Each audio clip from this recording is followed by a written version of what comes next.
It's a Good Contractor podcast. We are back. It's your friends Luke and John. Luke, the CEO of CompanyCam. John, just a humble guy that works Rockstar. No, infamous, not famous. I'm super jacked because we have one of the most badass people on the planet joining us today.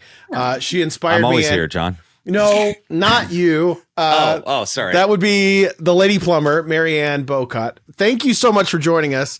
Thanks for putting up with Luke already. As you can see, this is going to be a joy. Well, before we even started recording, Mary-Anne was talking about stuff that we know nothing about. Like Absolutely. That was like, technically, I don't know anything about it either, obviously. Well, you knew the words. You're like, yeah, they just used a rigmarole. And we're like, yeah, of course. Why wouldn't you do that? And we're like, we don't know anything.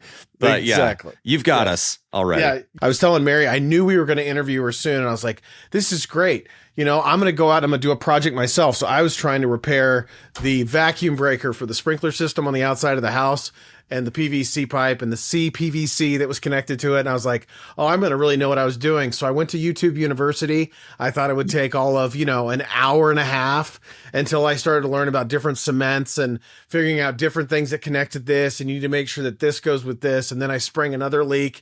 And then I was replacing all sorts of things. And I told her at the end of the day, had I just had somebody who is a badass like Mary-Anne to handle this, it would have saved me time, money, stress. While I feel like I learned a lot, I also feel like I damn near flooded my basement. I got humbled, is what I'm trying to tell you guys.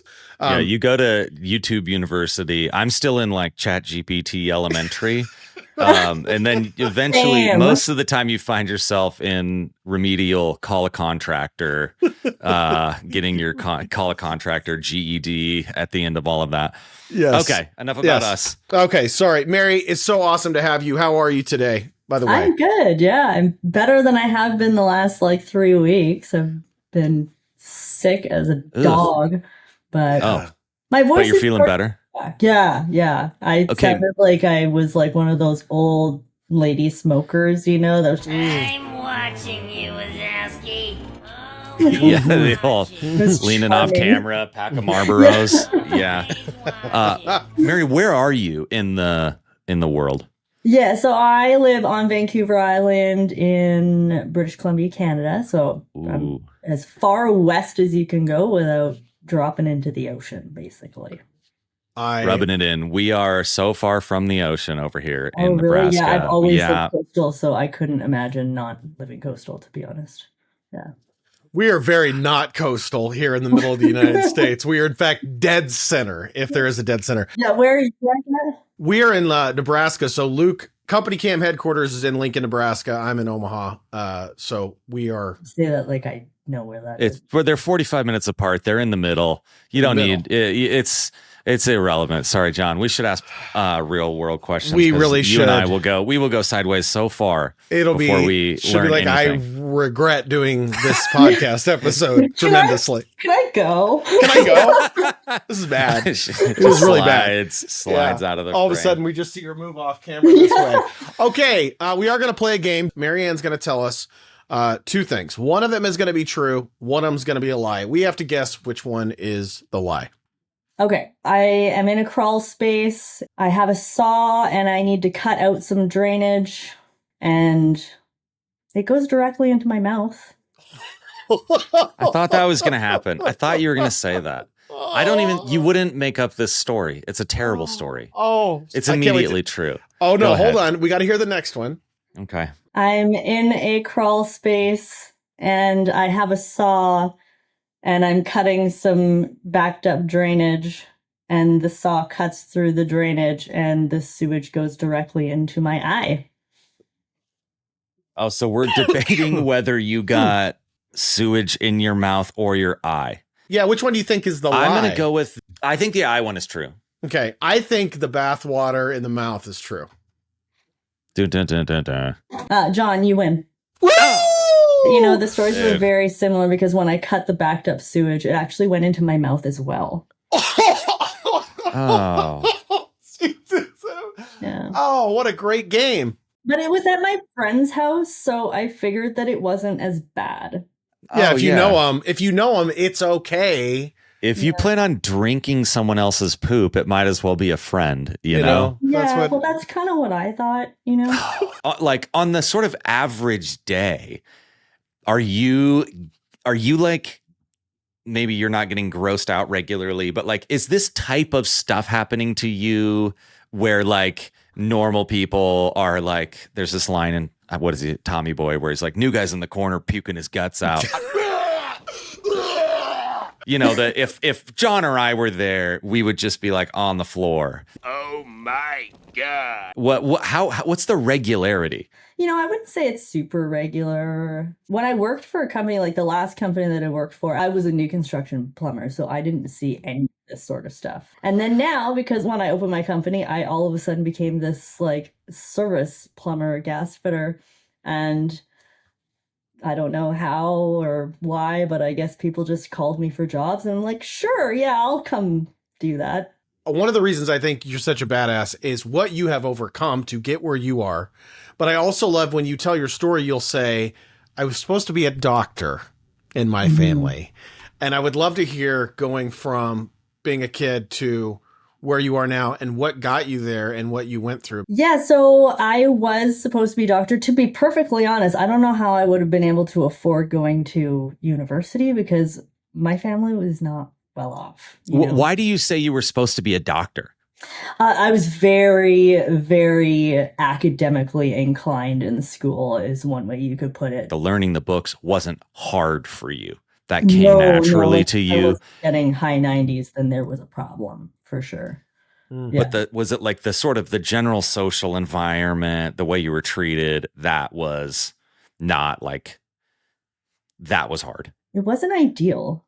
Yeah. No. I remember I wanted to do like extracurricular stuff, and then I got picked on so bad. Like, why are you here? Or people Was it like paper, like crumpled up paper balls at my head in like English class, and the teacher was right there, and they didn't say anything. It's just like that sucks. It did suck. and all of this happening led you to dropping out. Like it got so bad. You're like, Yeah. I'm done with high school, which I'm very passionate about bullying for a myriad of reasons. So like it both angers me and kills me to hear these stories. To think that like it got to the point where you're like, I'm just not going to complete high school, especially when you're so academically inclined. Talk about making that decision. Like enough's enough. I'm out of here. Well, I was put in this advanced math class, and my parents separated at the time, so it was a bit of a willy-nilly all over the place. And that's when I started, you know, partying and hanging out with kind of the wrong crew, and so my grades started slipping a bit. The school counselor said, well, you can't be a doctor with a C plus. And I was like, okay, well, I guess I'm out. Because the whole reason why so much for encouragement. Yeah, the whole reason why I'm here is to become a doctor, and if I can't do that, well then what the hell am I doing here putting up with all this bullshit? Sorry if I can't. Yeah. Can I No, swear? we can curse on definitely this. say that. Yes. Okay, Yes. cool. Yeah, Yes. so I ended up I got a job and I started working. So I moved out when I was 15. And so now I'm living on my own. I have bills, and then I'm trying to go back to high school. Like the mentalities were so different, you know? It's just like they're worrying about what they're going to wear in the morning. I'm worrying about how I'm going to pay my rent next month, you know? When you dropped out of high school and you're like, now I got to go get a job, did you jump right into the trades, or did you have to get another job and figure something out? So I worked in fast food, bussing tables at a bar, and then I was dishwashing. So I had 3 jobs, and then I ended up partying. That's when I got into drugs. I wanted to see what all the hype was about, and then it was just like full on spiral. Around what age was that? And then like, what was there like a moment or an experience, or I'm wondering like just what kind of like brought you out from there? You know, drugs, addiction, it just takes over everything. And then so finally it was 2 years. I was my 18th birthday, and it was a 3-day bender. And by this time I wasn't, you know, working anymore. I'm seeing this drug dealer boyfriend, you know, and I was hospitalized a couple times, getting beat up by my boyfriend, and like I was ODing regularly because I was doing ecstasy and cocaine at the same time every time. It's just like OD. Oh man, it was just like such a bad time. Finally, I fell asleep, and I don't even know how long I slept for, but looked in the mirror and it was just like, man, you look gross, you know, like unrecognizable to myself. And I had bruises all over, you know, my wrists were like, they were so skinny. Like I could have wrapped my fingers around my wrists like almost twice, and my face was sunken in. And I was just like, okay, something's got to give. So you decided right there. Right there. Stone cold sober. Getting out of a situation like that seems, I'm sure, was hard. I tried to leave a couple times before that, but I don't know. I guess once I went sober out, I was like thinking a little bit more clearly, a lot more clearly. No, I will say this as somebody who's about to be 5 years sober. Like, there's a level of clarity you get to that's like, well, of course you're clear. You're not. It's like, yeah, but it's like your brain wakes up. Mm-hmm. When do you feel like you were fully clear of that? You tried to get out, and then you're literally entangled with this like asshole criminal, like just a really bad dude by the sound of it. He bugged me for a bit, but he eventually left me alone, and then he died. So, you know, there's that. Wow. How did all of that lead to what you're doing now? I guess I know you weren't, the plumbing wasn't right away, but how did you even find your way into the trades? Yeah, so I ended up just going back to work. You know, I started a job at a pizza place, at this gourmet pizza place. I was on my way to work one day and somebody stopped for directions, and they were in an Escalade. You know, I was just like, oh, you know, that road is over there. And he's like, do you want to ride somewhere? And I don't recommend, you know, getting into vehicles with random dudes, but I did. I found out that he owned a construction company, and, you know, he's talking about, you know, I'm going to be a millionaire by the time I'm 30. And I was 18 at the time. I was like, oh yeah, that's cool.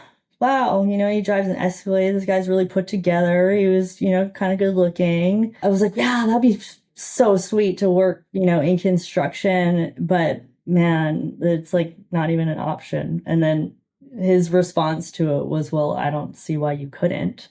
And I was like, that was it. Wow. Yeah.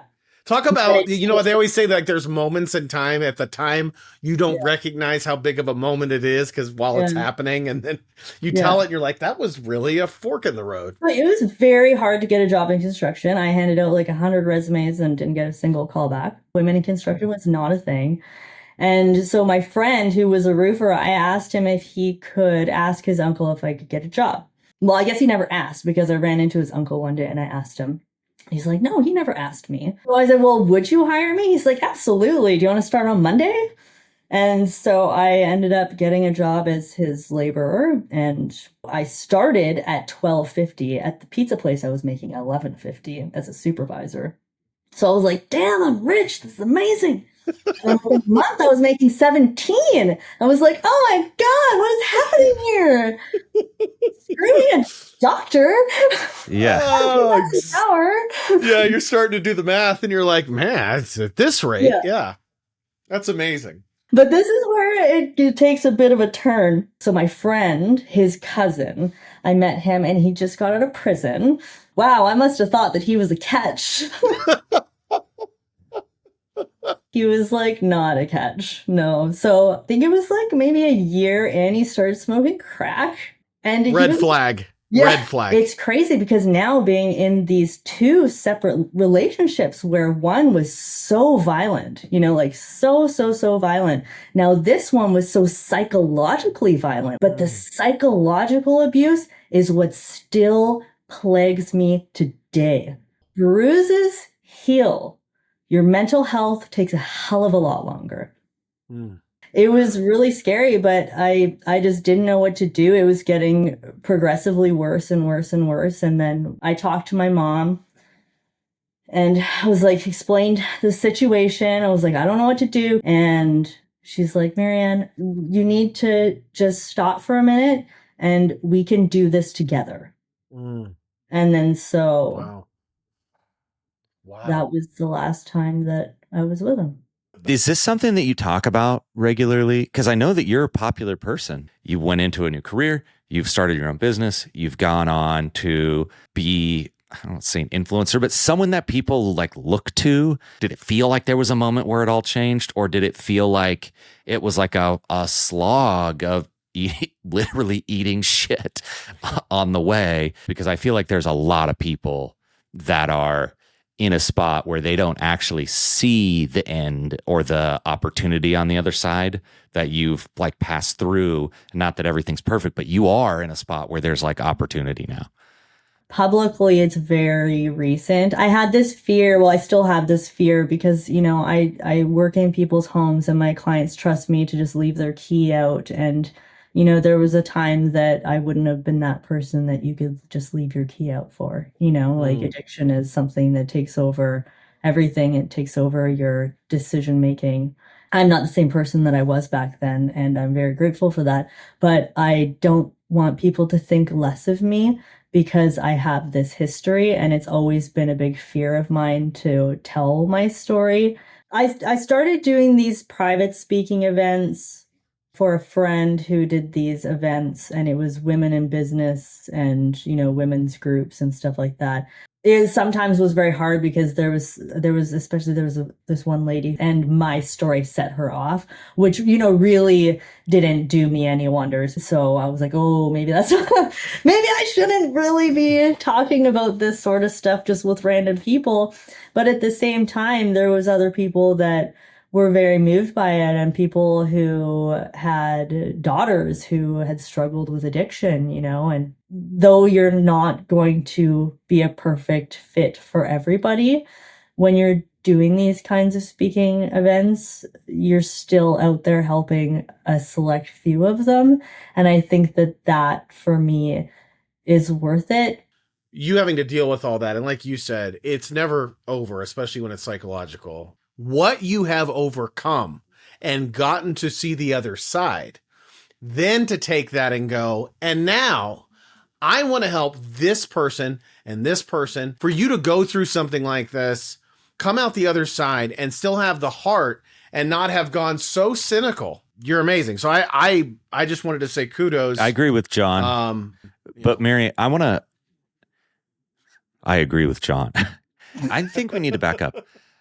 Why are you plumbing? How did you become a plumber? Yeah, I had zero interest in going into plumbing.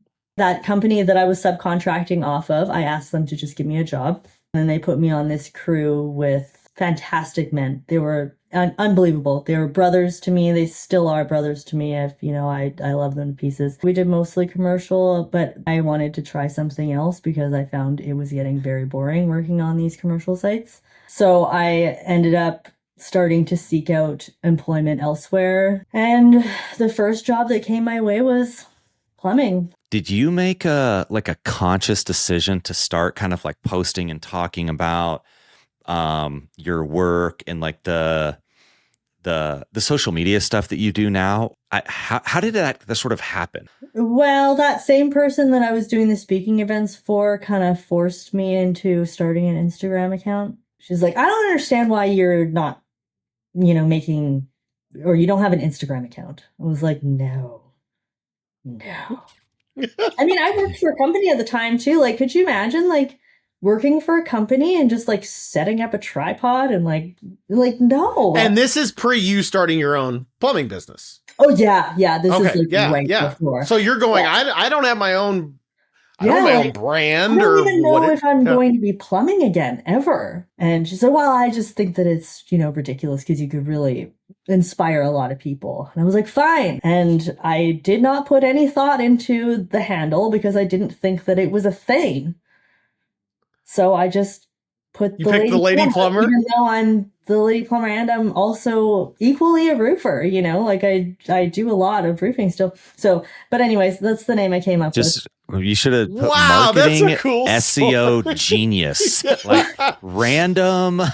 Hang on, there's a long list of things that Mary-Anne is good at. We need to add to the list. Randomly coming up with perfect social media handles.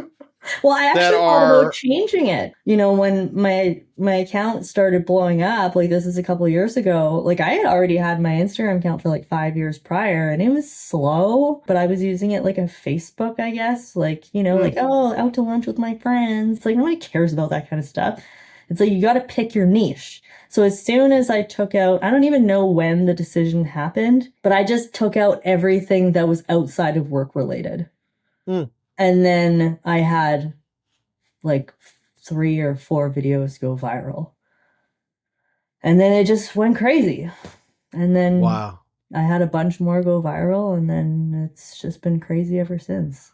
I swear every time I check something that you've put up, I'm like, Mary-Anne's helping a different group of people now, or she's decided that this is something that she's passionate about. The relationships that you've built both in the trades and outside the trades with people that you've been able to have an effect on their lives, or even vice versa, an effect on yours. What have been those moments like since building this audience and this following that you have?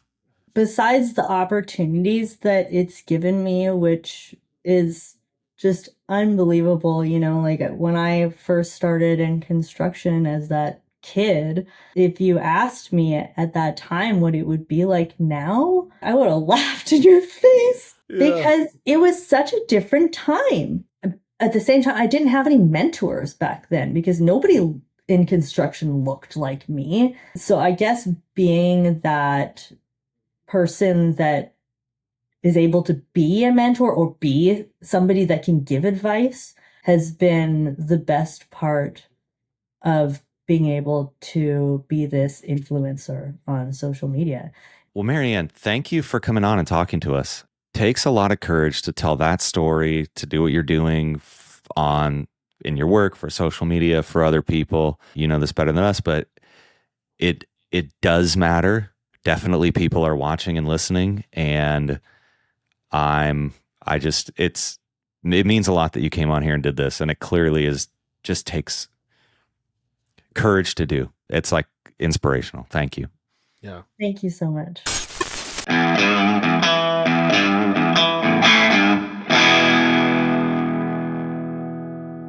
The Good Contractor podcast is powered by CompanyCam. CompanyCam is an app built to help contractors organize their with multiple people at multiple locations snapping hundreds of photos. Organizing them can become a full-time job. That's where CompanyCam comes in. Sign up today to get your team started.